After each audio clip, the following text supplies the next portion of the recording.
Well, good morning. It's an honor and a privilege to be with you. I've got to tell you that Admiral McNitt is a mentor of mine. He was the Dean of Admissions when I was actually admitted into the Naval Academy in 1974. And if he could just sit with you for a couple of hours and tell you his stories of his lifetime, you would be instructed and you would definitely be inspired. And even to this day, he continues to inspire me. So I'm grateful that I get to follow Admiral McNitt, a true hero of the United States. I also want to tell you that I'm impressed with this group that's here, both those who are in uniform and those who are not. And I'm impressed because you are dedicated to leading and to making a difference and to someday leaving a legacy. And I don't think there can be any better calling in life than those three things: leading, making a difference, and leaving a legacy. John Gardner was mentioned in the very first panel discussion. General Prince recommended John Gardner's book. John Gardner was the Secretary of Health, Education, and Welfare under the Johnson administration when the Great Society program came into being. He really was the one who drove that program. When he left government, he started Common Cause. But John Gardner would often say that in the sparsely populated colonies of the early days of America, we were able to produce leaders like Washington, Adams, Jefferson, Madison, Monroe, Hamilton, Franklin, and the list goes on. And Gardner would then say, today with our current population, we should be able to produce 20 to 30 times that kind of lineup of leaders. And he just wasn't sure we were doing that. But I think if he was here and looked out at you and followed us for the last 3 days, he would have great hope. Because you all have great potential to lead, as long as you lead from your sweet spot, which I'll mention in a moment. Now, you have listened to speakers from Mr. Buckingham on day one talking about your strengths and his definition of the difference between management and leadership. Secretary Ridge giving his leadership philosophy. Vice Admiral Debbing doing the same. 3 great panels. Mr. Ackerson last night talking about what it's like to run a complex, large organization like GM. You've been exposed to a lot. But I actually want to come back to one of the speakers that you've had this week, Secretary Ridge. I was here, I watched him present. And I think the question you have to ask yourself and I have to ask myself is, can we lead like that man? Can we get to the point in our development that we can lead like Secretary Ridge? Now, I'm sure there's multiple opinions of how he did as governor, depending on your political slant. But he did a lot for Pennsylvania in tough times. And he certainly had the challenge of a lifetime of bringing into existence Homeland Security as a department. And if you have to judge him on results, we didn't have a terrorist attack under his watch. Pretty good metric. Well, what if we listened to Secretary Ridge just a little bit longer than we did, and he told us a little bit more about how he thought about leadership? Or what about if he did write a book, and we gave that book to all of you? Or what if we actually gave each one of you a one-on-one session with Secretary Ridge for an hour to help develop your leadership? Or what if we somehow were able to give him to you as a 24/7 mentor? Secretary Ridge, right by your side. You're going to do leadership, there's Secretary Ridge. You can ask him his opinion and all the rest. And my question is, would, with all of that, you still be able to lead like Secretary Ridge? Let me try to tell you how I think he leads. He's a strategist. Secretary Ridge is a big picture person. I'm not sure he's too interested in the details. I think he's someone who likes systems, analyzing systems and bringing systems together to do something complex and interesting. I think he's very interested in deep competency of himself and those who work for him.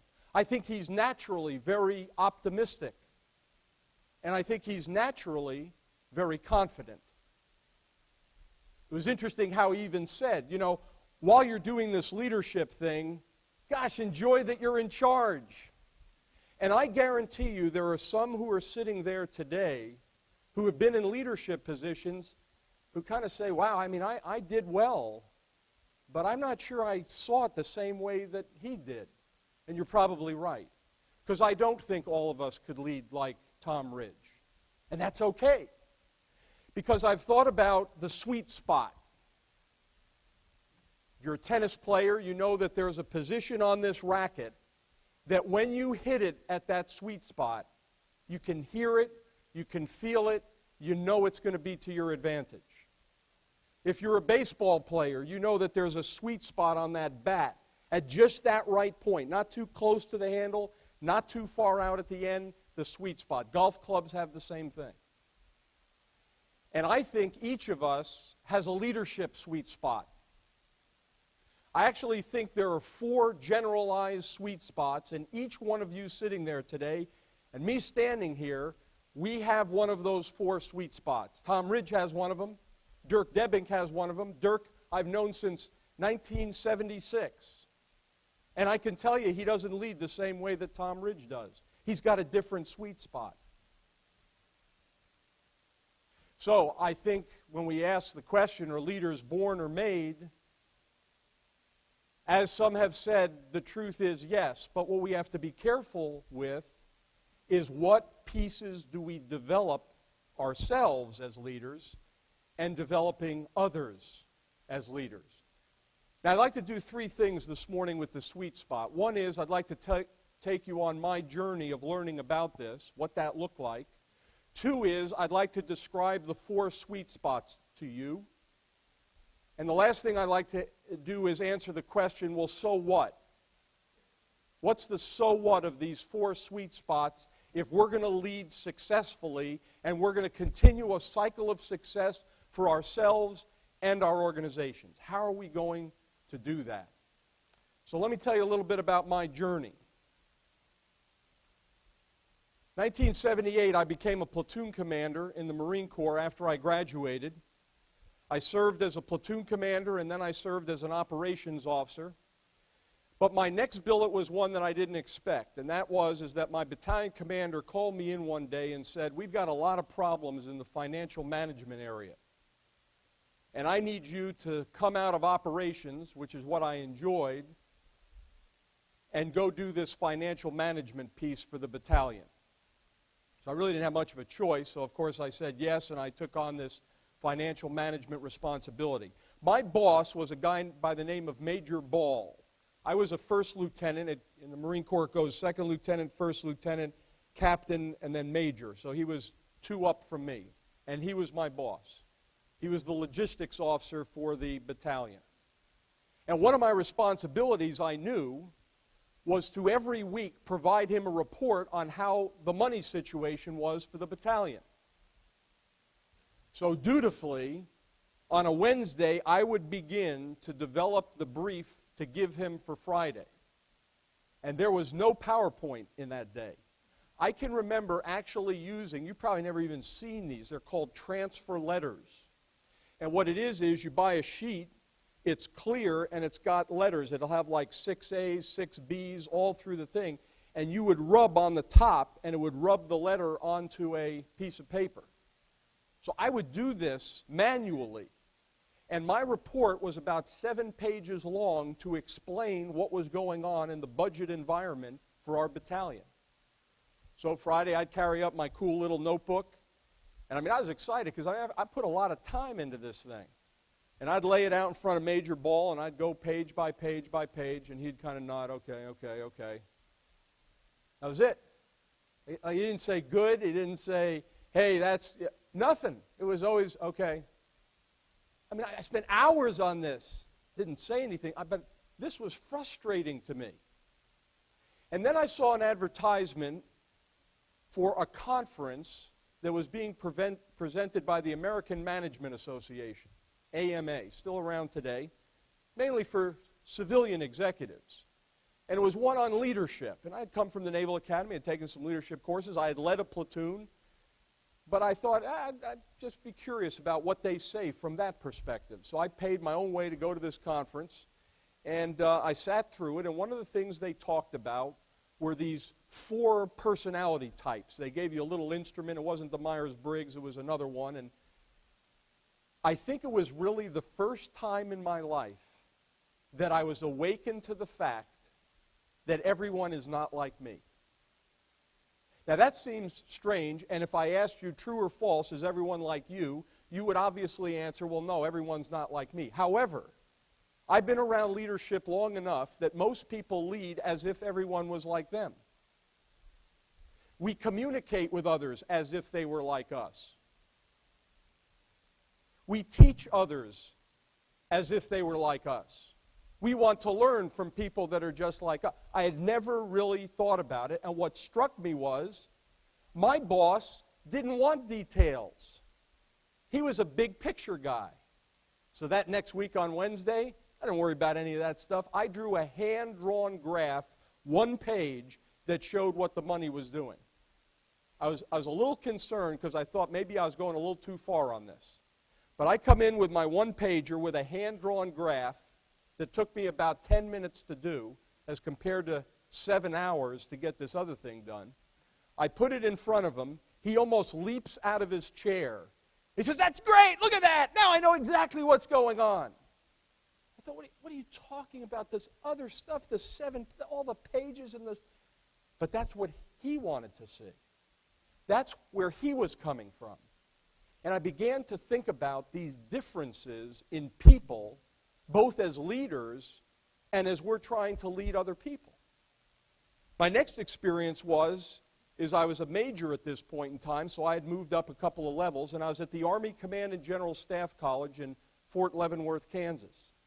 And they gave the Myers-Briggs Type Indicator, the MBTI, 16 different personality types, and you took it, and then they debriefed you. And as they debriefed me on mine, I thought, I don't connect with what they're saying.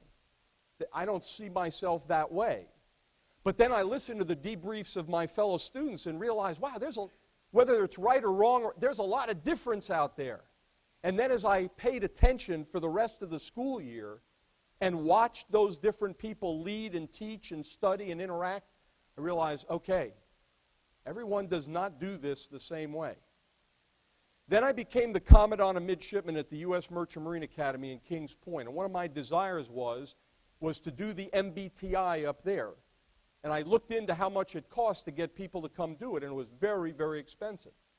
So I thought, okay, well, I'm just going to get certified myself, and I'm going to do it myself. So I go out to the certification, learn about the MBTI, but there's a book that I ended up reading that almost changed everything.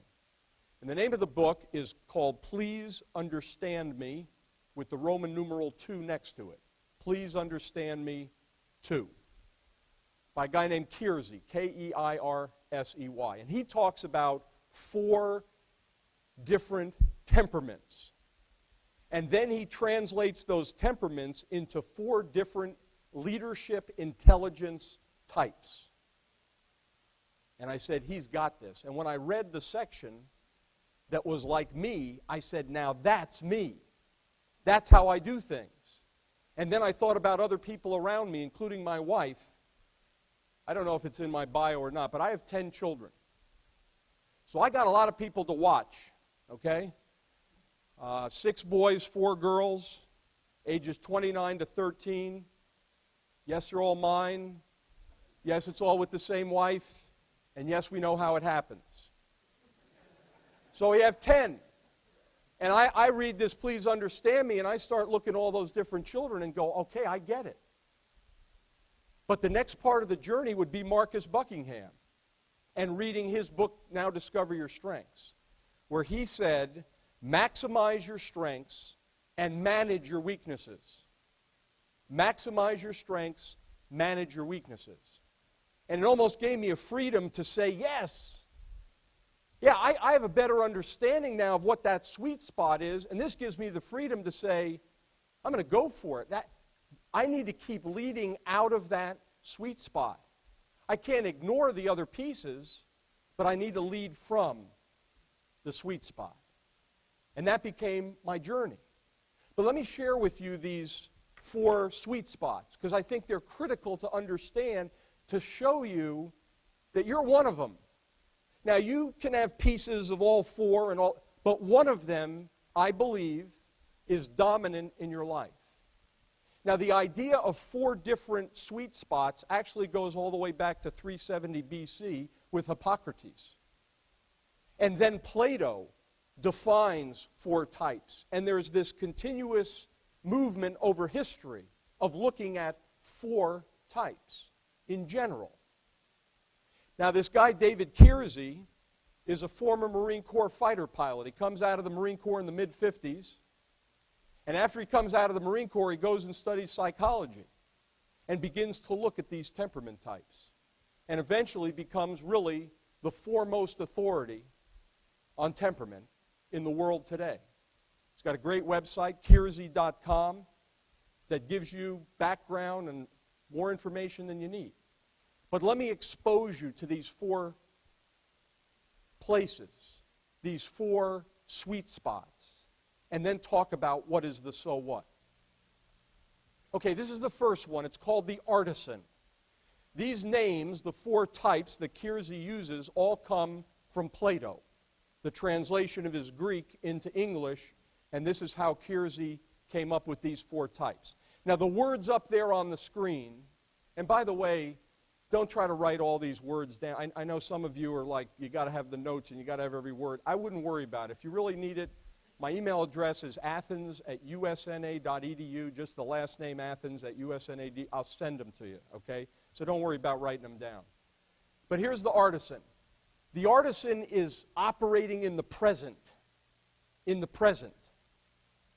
They're a troubleshooter, a crisis type person. Their sweet spot is tactics. The sweet spot is something goes wrong in the immediate, and they find the right tools or the right people to draw together and make it happen. That's what they're good at.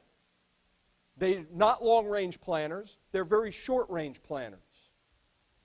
But they love crisis. And they act on impulse. They see an opportunity, boom, they go for it. They love that. Now, one of the things I've learned over the years is that it's interesting actually observing people and seeing what this looks like in action. So one of the things that Kiersey and his team did over time is did a study of presidents all the way up to Senior Bush. They haven't extended it beyond that at this point. But they looked at different presidents, and there were 14 artisan presidents. Now, I've got younger Bush up there. He's not in the study, but I want to make a point about him. So you see guys like Franklin Roosevelt, Theodore Roosevelt, John F. Kennedy, Ronald Reagan. I think about President Reagan, who I had the honor to serve under as a White House fellow. And I just think about the Challenger accident. And I think about how when that crisis hit, Reagan was at his best. The speech he gave that healed and inspired the nation. If you've never heard it, go to YouTube and go the Reagan Challenger speech. He was at his best in crisis. So is President George Bush. If you listen to Ari Fletcher talk about September 11th, there was no hesitation and decision on Bush's part. This is what he was best at. And then to know to go to the ground zero with that bullhorn dressed up in casual clothes, arm around the firefighter. That's what artisans are great at. The moment, the opportunity, seize it. Now, when you start thinking about yourself and you start thinking, well, I mean, you got to hear all 4 first. But one of the ways I think is an easier way to tell which of these 4 sweet spots is yours is to think about your childhood.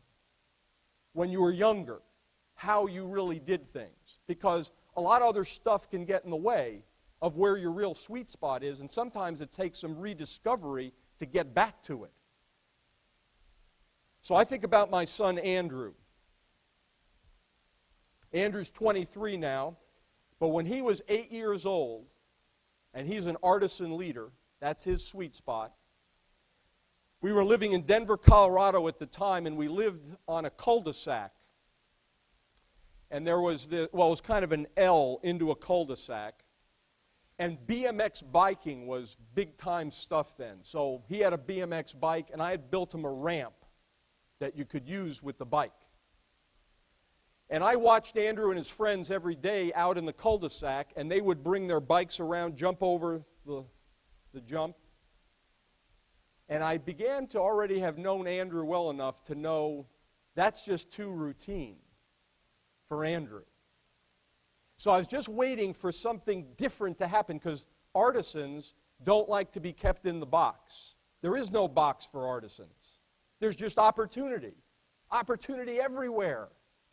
They don't like rules, regulations, structure. They don't like any of that. So one day I come home, nobody's outside, but Andrew's at the dinner table, and Andrew goes, "Hey, Dad, you know that jump you made me?" I said, "Yeah." He said, "You know my friends, Bobby, Billy, he named off his 6 friends?" "Yeah." "Well, let me tell you what I did today, Dad. See, we kept going around in circles, and I thought, we got to do something different." And I thought, okay, here it comes. So he said, what I did is I laid down Billy first on the far side of the jump. And I went up the hill, and I jumped him. Then I put Billy and Bobby down, and I went to the top of the thing. And by the end, I had all 6 lined up, and I started at the top and went over. "What do you think, Dad?" Okay, so as a dad, I'm thinking that's kind of dangerous, actually. Did you check with, their parents this was okay? Or of course not. Artisans are the most optimistic of the 4. That's interesting, because a number of speakers have said, you got to be optimistic. I'm going to tell you that 2 of the sweet spots, they have a tougher time being optimistic. Not artisans, though. They're optimistic and naturally very confident. Andrew never thought of failure. He didn't weigh it like, okay, I wonder if I'm going to be able to do, I might hurt some, not through his mind at all. Now, he's matured, he's gained some perspective. He probably wouldn't do it the same way, but he's still an artisan leader. He's going to lead with his sweet spot. If he's going to be a great leader, he's going to lead with that sweet spot. I think about, when I think about artisan leaders, I think about my own dad. My dad was a manufacturing manager for Sperry Gyroscope that built radars for the Navy. And I can remember Dad coming home, and you'd say, "Hey, Dad, how was your day?" "Yeah, it's all right." "Everything went okay?" "Yeah, everything was fine." And then there were certain days where Dad would come home, and you go, "How was your day?" And he'd go, "Oh, it was great." "Why? What happened?" "Oh, well, things broke all over the place. Like the main milling machine broke down. Then this other press broke down. We had to go out there. We had to fix it. We had to do it. That's what artisans do. Now, I put a little bit of energy into this. They're not all that same energetic, but they all have the same sweet spot. They're tactical leaders, taking the things at hand to solve the immediate problem and work in the present. I don't know how many times over the last couple of days people have talked about vision. If you're going to be a leader, you got to have vision. Artisans have trouble developing vision. Andrew has a planning cycle of about 5 minutes. I mean, I can ask Andrew, where do you see yourself in 5 years and 10 years? He'll make something up because he knows I'm waiting for an answer. He has no idea. He just doesn't see out there. But I'll tell you, if things are falling apart, he's going to lead. He's going to lead. You got to lead from your sweet spot. Okay, the second sweet spot, second leadership intelligence that Kiersey talks about is the guardian. Now, if you remember the previous picture had stars, all different shapes, colors, out of the box. And looks a little different, doesn't it? Here we have the guardian, the logistics leadership capability, the logistics leadership sweet spot, the ability to get the right things to the right people at the right time for the right purpose. It's all about getting it right, structuring it right, having the right policies, stabilizing things, supervising things, inspecting things. That's what guardians do in a wonderful, wonderful way. They want to have duty and responsibility. They seek it out. I believe Admiral Debbing is a guardian from everything I've seen over the years. It was interesting that he said, the Naval Reserve Command was given to me, and I was told, don't screw it up. In other words, stabilize it, keep it right, improve it some, but keep it on track. Governor Ridge, he's not going to want to hear that. Just don't screw it up. No, because he's going to try some stuff, and it may or may not work. It's a different leadership approach. And they're all valuable. And they're all needed. But you've got to lead with your sweet spot, not somebody else's, as you continue to develop as a leader. So, in the same way, Kiersey did the look at the presidents, 21 of them. See George Washington in the middle, Woodrow Wilson, Jerry Ford, Bush, Truman, all guardians. Now, if you think about it, think about how blessed we were as a country to have George Washington as the very first president. Someone who was a stabilizer. Someone who could put structure when chaos is going on. That's exactly what the United States needed. If we didn't have someone like George Washington operating out of his sweet spot, we probably would have been going back to a monarch or a dictator. What the country needed was someone who was very selfless, who was good at stabilizing things, which exactly what George Washington was able to do. Okay, when I think of my own children, Peter is 21. But when Peter was about 9, we went into Washington, D.C. one time as a family. And he had a number of younger siblings, and we were going through the metro. You ever been to the metro? You know, it's got little cards you stick in a turnstile to have you go through. So I got all these cards for all these children of mine, and it was a big deal. Like everyone was going to get to put their little card through and go through. You know, all right, great job. Well, Peter was the first one through. Very carefully puts his card through, and then he immediately stands on the other side. Now, he's like 9 years old. And as each child came through with their card, he looks to me and he says, "Dad, shouldn't I get each card and make sure they're organized so we don't lose any of them?" Okay. And he's looking at me like, "Dad, you're an idiot because you should have thought of this, but I had to do this, and I'm only 9 years old." Now, he didn't say that, but that's what he's thinking. So as each child came through, he collected their card, organized them so the magnetic strips were all facing the same way, and then he ceremoniously hands it to me. Because one thing guardians like is the chain of command. They want to know who they work for and who works for them. They like that kind of structure. So he gives me the cards. And, of course, some of the kids who are not guardians, they don't like this at all. Why can't I hold on to my own card? And it was like, okay, just let Peter do this. See, that's where you get conflicts in organizations. You got leaders and people coming at it with all kinds of different perspectives. You got people going out of the box. You want people in the box. Woo! It's hard. It's really hard. So Peter has been that way ever since. I mean, he's a quarterback now at the collegiate level. He loves the structure. He loves to make sure the playbook's exactly right. His uniform always has he likes the play card and the knee band and everything's got to be just right. Get it organized. Get it structured. Keep it the same game to game, because that's what guardians do. That's how they lead. And when I think of guardians in the leadership realm, I think of Dr. Jim Fletcher. He headed up NASA. At one point, I was the special assistant to him after the Challenger accident, and I got to see the man who ran NASA up close and personal as the United States was trying to recover from that tragedy. Again, exactly the right person to have, because there was all kinds of problems with organization, with safety, with standards, with structure, with NASA that led up to the Challenger accident. And Fletcher came in there and got it all squared away. One thing I always remember about Dr. Fletcher, because I used to travel with him all the time, he used to have 2 watches on. He would have one watch, this is before I guess you could have watch, I don't know, or he didn't have one that had where you could have 2 time zones or whatever. But when he traveled, he'd have 2 watches. One was Washington time, and the other watch was whatever time zone we were going to. And I always said, like, Dr. Fletcher, it looks kind of squirrely, to be wearing the 2 watches like you're the head of NASA. He didn't care. Like, he didn't listen to me. He wore his 2 watches because he wanted to make sure everything was right. When he went to press conferences, Governor Ridge talked about how he said something. I don't even remember what it was. He said something, kind of got in trouble. Dr. Fletcher never got in trouble. Never got in trouble because everything was set as he got ready to go to that press conference, and it was going to be well done, just the way he is. Just the way the guardian talent set, the guardian sweet spot is. If you're one of them, lead with that sweet spot. But if you're an artisan, don't try to be a guardian, because it won't work. Now, again, I'm going to talk in a minute about, well, how do you develop around the edges a little bit, because we all have to do that. But it's got to start with the sweet spot. Just like Marcus Buckingham said, strengths first. I would say sweet spot first. That includes the strengths that Marcus talks about. Okay, the next one is the rational.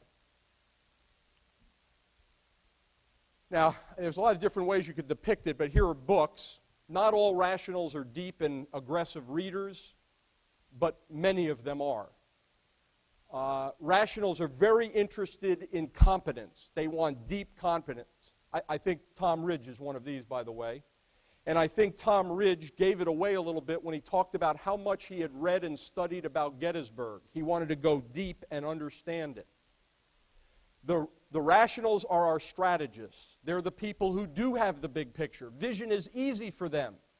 If you pull a strategist, a rational, into a conversation and say, we need a vision, they'll come up with a vision. Because they're expert at it. It's natural to them. It's how they're wired. And they love complexity, complex systems, how the systems work, how to analyze the systems, how to make those systems most efficient. I have 3 rationals in my house, and they're hard when they're young, even when they're old sometimes, because they always ask why. You want to know whether you're rational, if you ask why all the time when you were little, you're probably one of them. Because they want to understand how things work. And honestly, rationals don't care about the chain of command that much. So just because I'm dad and they're children doesn't matter. You just happen to be dad. But I'm going to figure this out. Rationals want to figure stuff out. So you better tell me why I can't do this or can do this. It can be a little frustrating for old dad every once in a while, when you're trying to deal with that. But it's the reality. And they make very quick decisions on people. You're competent, you're not competent. Like day one. Now that can be troublesome for people who work for you if you're one of these, because you've already made a judgment. And it may have been a little bit too quick, but it's part of the natural gifting and the sweet spot of the rational. There were 8 of them. Thomas Jefferson, if you think about Louisiana Purchase, expansion of the United States, good guy to have at that time. Where do we go from here? I think Washington would have struggled with that, but not Jefferson, because he's got a different sweet spot when he's leading. And if you look at these other leaders, Lincoln, Eisenhower, Grant, Adams, they all had that capability. Go back to George Bush, second Bush, great artisan, great tactical leader, great crisis. What was the grand strategy of the United States under President Bush? I have no idea. Now, we wrote up a national strategy for him, but what was the energy strategy? What was the transportation strategy? That's not where he's coming from. But bring the crisis on. So that's the differences in these sweet spots of leadership. Like I said, I've got 3 of them. One of them is our oldest, Christina. She's 29. When she was young, she got an interest in being an EMT, emergency medical technician.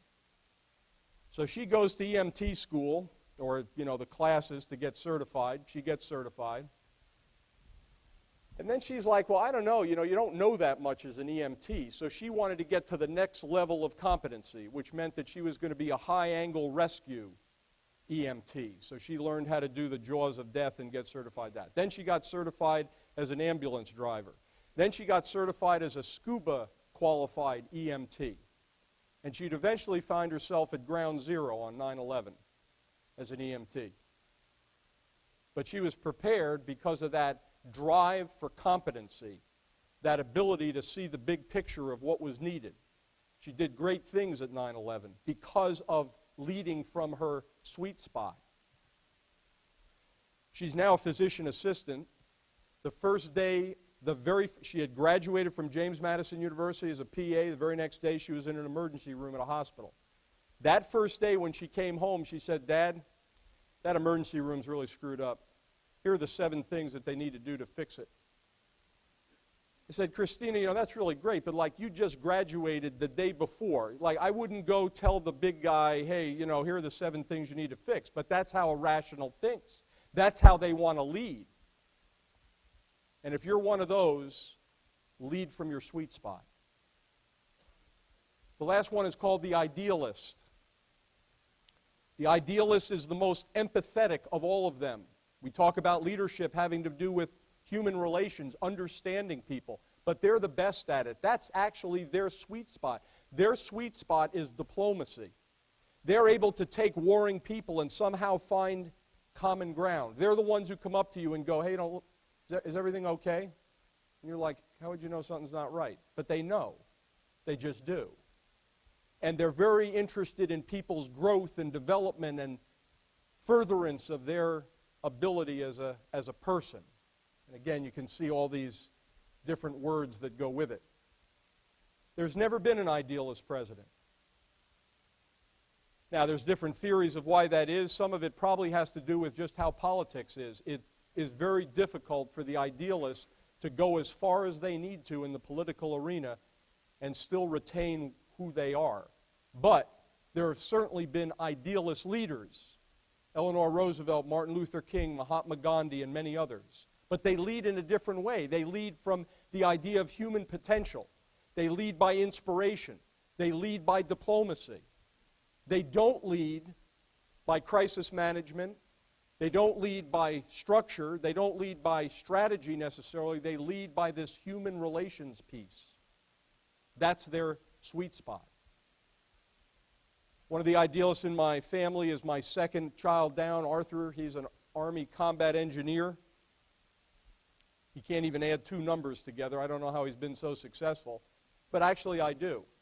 He's had two very successful tours in Iraq. The first picture I get back from him in combat in Iraq is not him shooting at somebody, but him sitting down with a local sheik to determine what kind of engineer support could the sheik use so that he turned to the side of the United States. Right up his alley. Right up his alley. He doesn't need to add two numbers because he knows how to inspire his troops.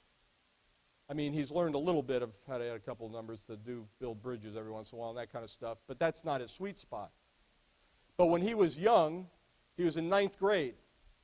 I noticed he was on the phone a lot with this particular girl. So being an interested dad, I said, so Arthur, who's this girl? So he said, oh, no, that's nothing, nothing serious. She was going to commit suicide and called me up one afternoon, and I kind of talked her down from that, and I just talked to her every day to make sure she's okay. Like, what? She's going to commit suicide? Like, hey, I don't see your certification, like, for counseling or anything. What in the world are you doing? It's natural. It was natural for him. That girl's still alive. That girl is thriving because of my son, because at that particular moment, he led from his sweet spot. We got to be able to lead from our sweet spot. Okay, so those are the four types. You've got the artisan who's got the tactical sweet spot. Solve the immediate problem, troubleshooter, crisis manager, looking for opportunities, using tools to do whatever he has to do, whatever she has to do. The guardian, the logistics intelligence, the logistics sweet spot, structure, organization, policy, stability, inspection, supervision. The rational, the strategist, big picture, systems thinking. The idealist, the diplomat, bringing people together, solving interpersonal conflicts. We need every single one of those kinds of leaders. But if you're a guardian, don't think you're going to be Tom Ridge, because it's not going to happen. It's not going to happen. So what's the so what? What's the so what? What do we take away from this when we go back and try to lead and try to develop ourselves and try to develop others? Let me put it into perspective first. The last number I saw was $15 billion was the amount that was spent on leadership development on an annual basis in the United States. I think it's an underestimate of the true cost. But let's just take $15 billion. That's a lot of money to develop leaders. But you know what we mainly do? We see a guardian who's really a fine leader, and they're operating from their sweet spot, and we say, you know what? You don't do strategy very well. So what we're going to do is we're going to develop you in the strategy area. And we're going to send you to conferences and seminars, and we're going to give you mentorship and coaching and stuff and you're going to become a great strategist. No, you're not. No, you're not. Because it's clear from Buckingham's research, from Kiersey's research, from all kinds of people, Peter Drucker, who was also mentioned during this conference, probably the most prolific writer about management and leadership in all of history. What he said is, he said the energy that's needed to go from incompetent to mediocrity is excessive, where the energy that can be expended of taking someone from good to great is reasonable. So if we try to take people and make them something they're not and say, hey, we know your sweet spot's here, but we're going to move the periphery and try to get it into the middle here, it doesn't work. But we know we're still going to have to make some hits on the racket from the outside. That's just the way it is. That's the way life is. D. Hock, who formed Visa International, you know that small company that developed the Visa credit card. D. Hock was the guy's name. You've never heard of him before. He wrote an article called Chaotic Leadership that was published in Leader to Leader, which is the original Peter Drucker Foundation. It's now called Leader to Leader.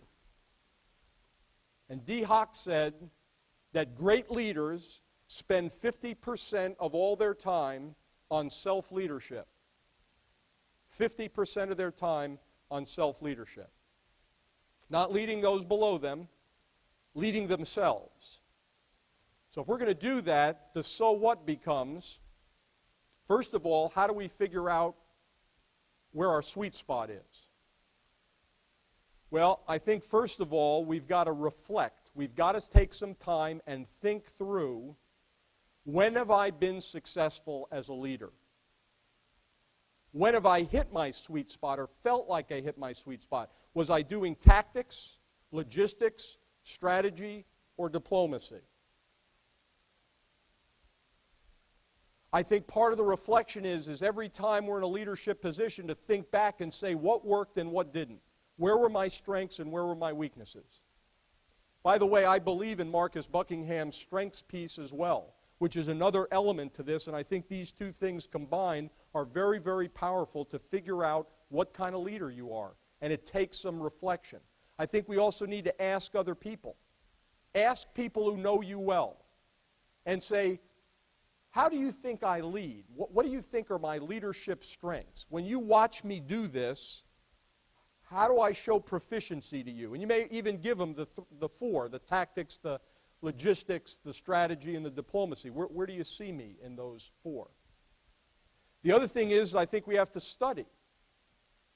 I would highly encourage you to get the book, Please Understand Me Too. But there's a better book. This is for artisans because they don't want to sit and read a big book like that. So what an artisan needs to do is get a hold of a book called People Patterns, which is about this thick, and it's a very quick read by a guy named Montgomery, who happens to be Kiersey's son-in-law. It's a much easier read. Please Understand Me Too, People Patterns by Montgomery. I think we have to study and take a look at it. So I think the starting point is what is my sweet spot? And then go from there. The second piece to this is we need to lead with that sweet spot. We need to understand it, and we need to be comfortable of doing the things that we are best at as often as possible. Just like Buckingham said, strengths first, sweet spot first. But then we need to realize we've got to engage the people that are not like us to fill in the gaps. Now, I've always found this a very interesting chart. And for those of you that are, into numbers and exact, this is not an exact chart. This just shows relative capability. If you look at the four types, artisan, guardian, rational, idealist, and you look at the four types of leadership intelligence, or the sweet spots, and you start on the left with the artisan, you see that they're very, very high in the tactical ability, this immediate solution of problems. But they're very, very low in diplomacy. Because as they're doing their crisis management, often they'll step on toes. They're not thinking about that. They're not built to think that way. And in each category, you'll see a high and a low. Guardians, high on the logistics, low on the strategy. Rational, high on the strategy, low on the logistics. Idealists, high on the diplomacy, low on the tactics. It's reality. So if you're a guardian, that's your sweet spot. Who do you need more than anybody else as you look at that chart? Who do you need more than anybody else if you're a guardian on that chart? You need the rational, because the rational best complements the area that is not your strength. And each one of these you can evaluate where you are. But again, this is the exciting part of great teams and organizations. You need all four types. You need the rational that helps develop the vision and the way forward. You need the guardian who can put the structure and the policies and the stability into the organization. You need the idealist who can help the people pieces that are ongoing. And then, God love him, you got to have the artisan as things fall apart. Hey, artisan, whoosh, here you go, a crisis. Yes, a crisis. I've been waiting for days. If you're an artisan, you have struggled so much through 3 days of sitting, like in seats, and these people talking at you. It's like, what are we doing? Let's go do something. And if you're a guardian, you probably sat there and said, I hope they keep to this schedule. I mean, it said 9:30, and we're not starting at 9:30. And you'll also see the faults, and you'll say, they could have done this a lot better. I mean, I don't know why the buses were organized the way they were. I could have done a much better job than that. And the rational's missing most of it. They're just thinking big picture, like leadership.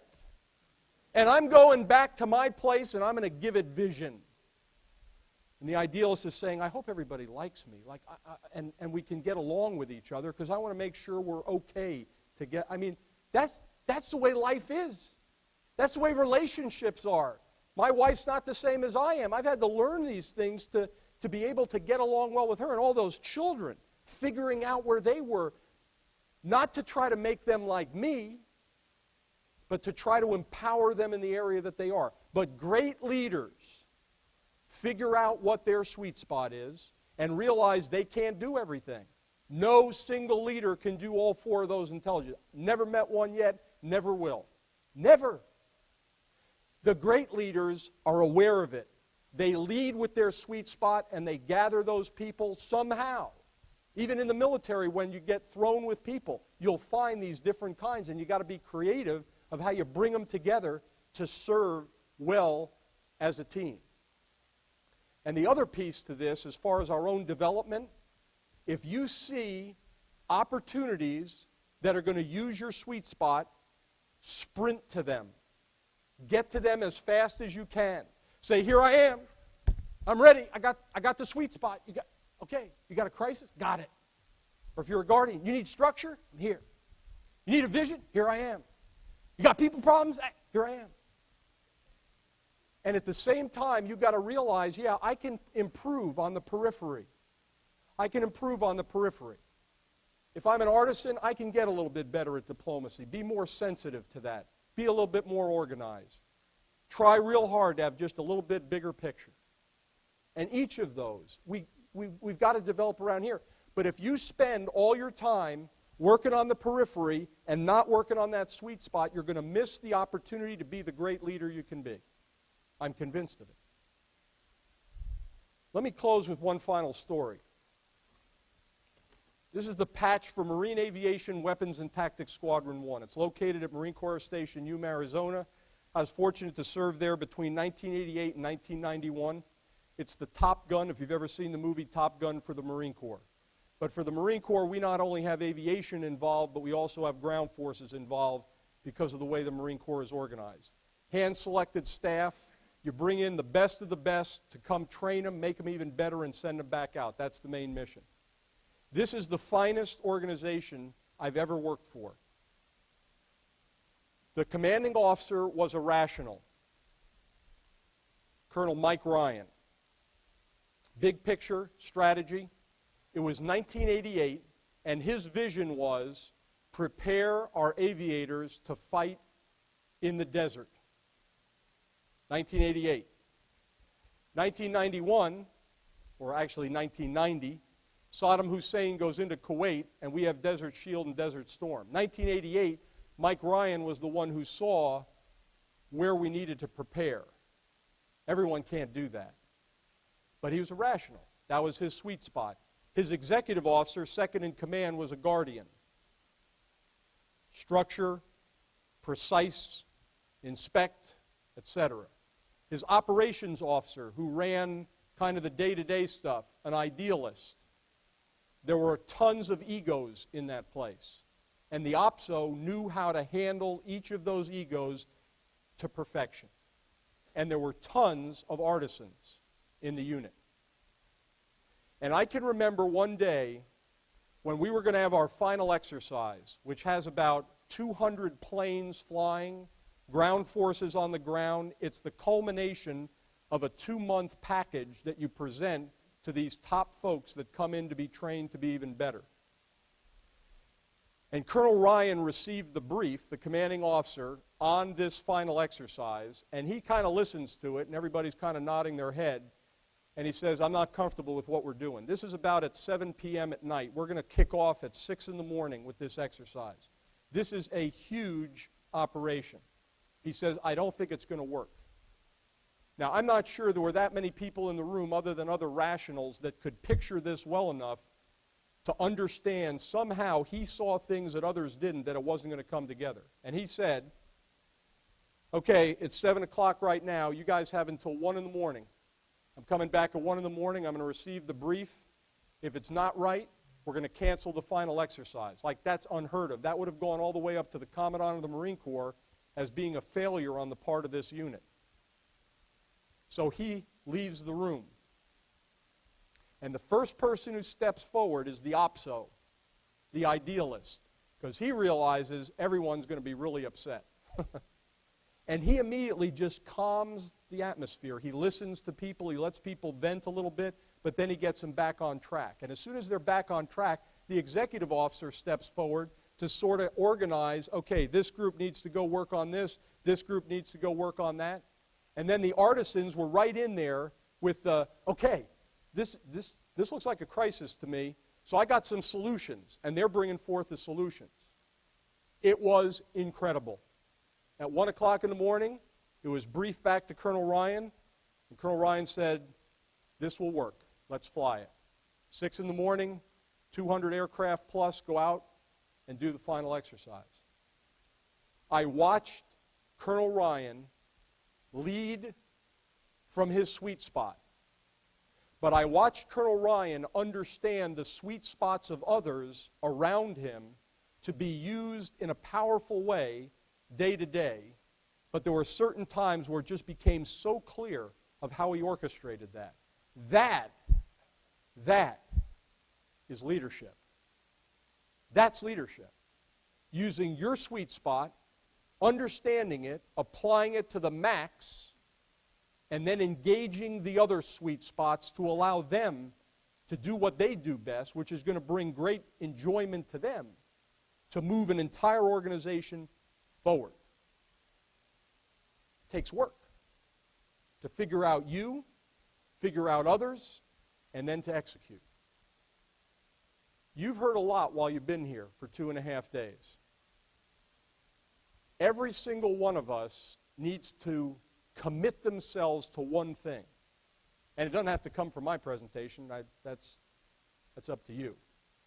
What's the one thing you're going to do differently because you came out of this conference? And I know some of you don't like to write anything down, but I'm going to encourage you to write it down. Write the one thing down that you're going to do differently. You're going to change because of something you heard here in 2.5 days. The second thing you need to do is share it with someone else, someone you trust, and say, look, I've made the decision. I'm going to read People Patterns by Montgomery because I want to understand that that's my action coming out of here, and I want to let you know that. And I want you to hold me accountable. And then, 3 months from now, find that same person and own up to whether you did it or not.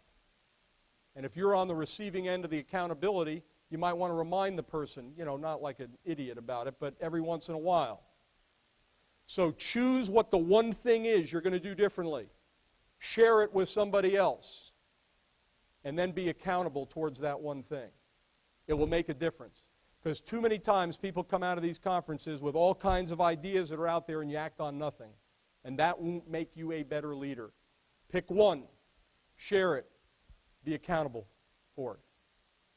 This nation, like John Gardner, spent an entire lifetime urging young leaders to step up, to develop, to continue to renew themselves, to continue to learn. This nation needs the Washington, Adams, Jefferson, Madison, Monroe, Hamilton, Franklin, and the list goes on. We need that in the military. We need it in corporate world, nonprofit world, educational world, the sports world, everywhere. If you think through that sweet spot and go for it and help the others that are around you use their sweet spots, you will make a difference in this nation wherever you might be. I'm going to end there. I don't know how much time we have. A couple questions? Okay. I'm open for questions. And I guess it's the old microphone routine, left and right. I figured this out after watching this for a couple of days. I'd be glad to answer your questions about this.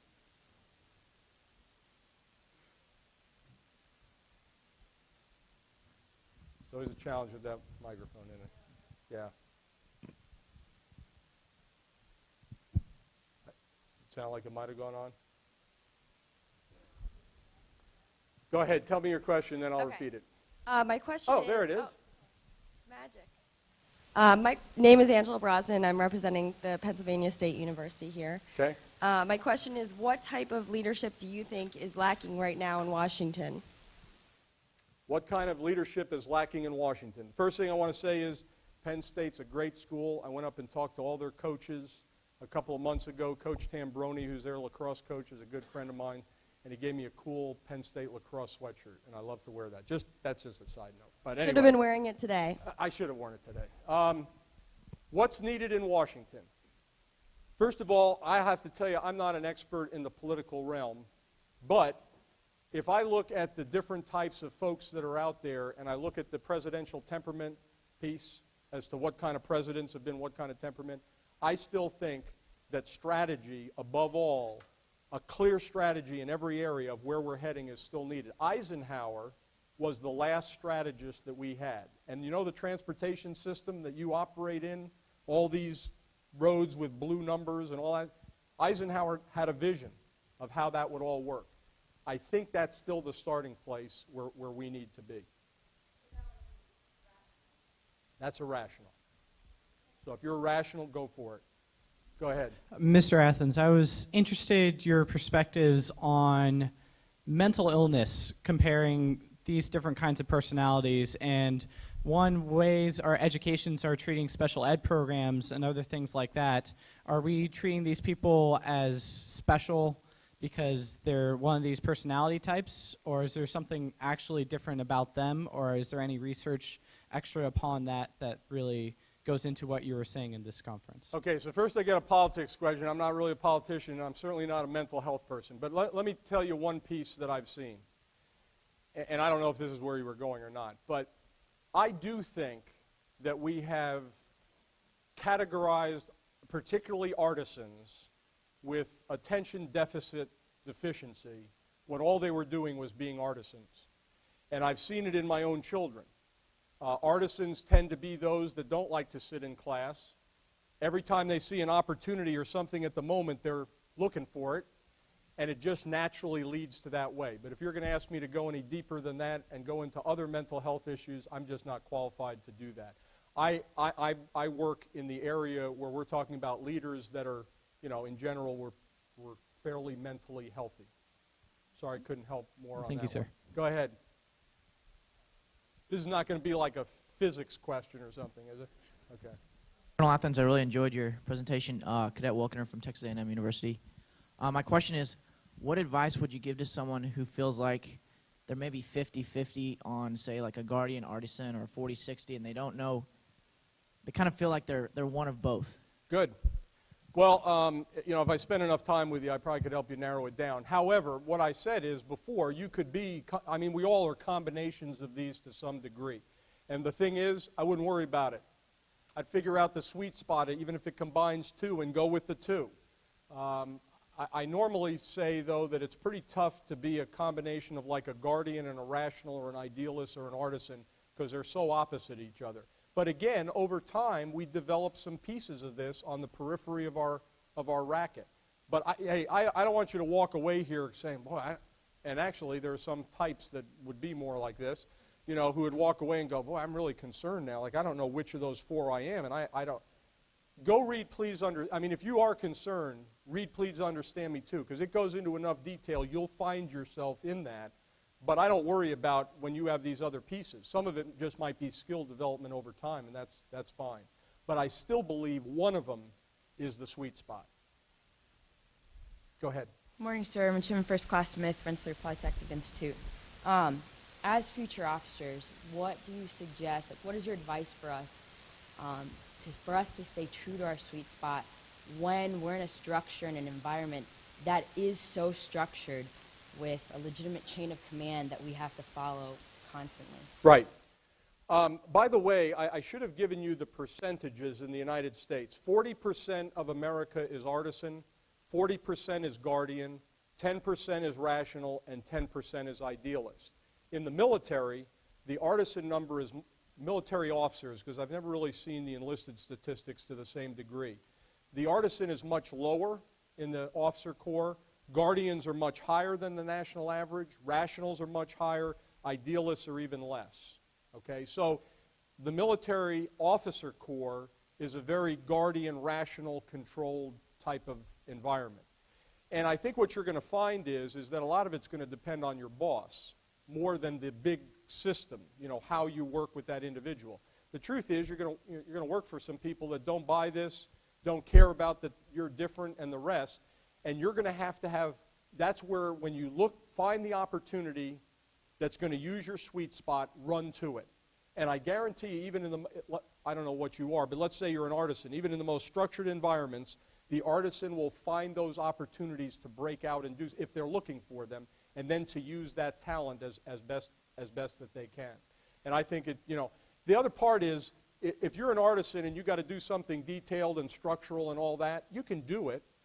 It's going to take you more time and more energy, and you just got to realize that. Like, I got to really focus on this to make it happen. I think over the long run, if you find yourself over and over again, just not, maybe there's a different profession. I don't know. I got a kick out of Colonel McCoy. He said he took the MBTI and he was supposed to be a florist or a priest. My guess, I didn't hear Colonel McCoy long enough. I think Colonel McCoy is probably an idealist. And again, that kind of strength in Iraq can be very, very helpful. But he still would have had to do structural things and other things that weren't, part of the outside of that racket. So you got to put up with it a little bit because there's no perfect environment. Look for the opportunities to use that strength. Thank you, sir. Go ahead. Good morning, sir. Staff Sergeant Mercer from the University of Texas. And, sir, my question is, if you could take all the accumulated knowledge that you have right now, sir, that you've brought through your entire career, and go back to 1978 to Quantico, what one or two leadership pieces would you tell yourself, sir, at that time? What one or two leadership pieces did I know at that time? Or Would you go back to tell yourself from all the knowledge you have now, sir? Oh, go back and instruct myself back then? Absolutely, sir. That's great. I would immediately say two things. One is understand this, that everybody's not like you. I don't think I got that then. Yes, and the second thing is how important humility is in leadership. That would be the second thing that I'd tell myself, because I've learned a lot about that, and I think it's at the foundation of great leaders, no matter which of those four you are. So those are that great question, but those are the two that I'd tell myself. Sir, thank you. Okay, anything else from the audience, last shots or whatever? It's been an honor. Lead from that sweet spot and bring those people together who have different sweet spots. Don't let them frustrate you, because that's the natural way. Enjoy and appreciate those differences. God bless you, and thanks.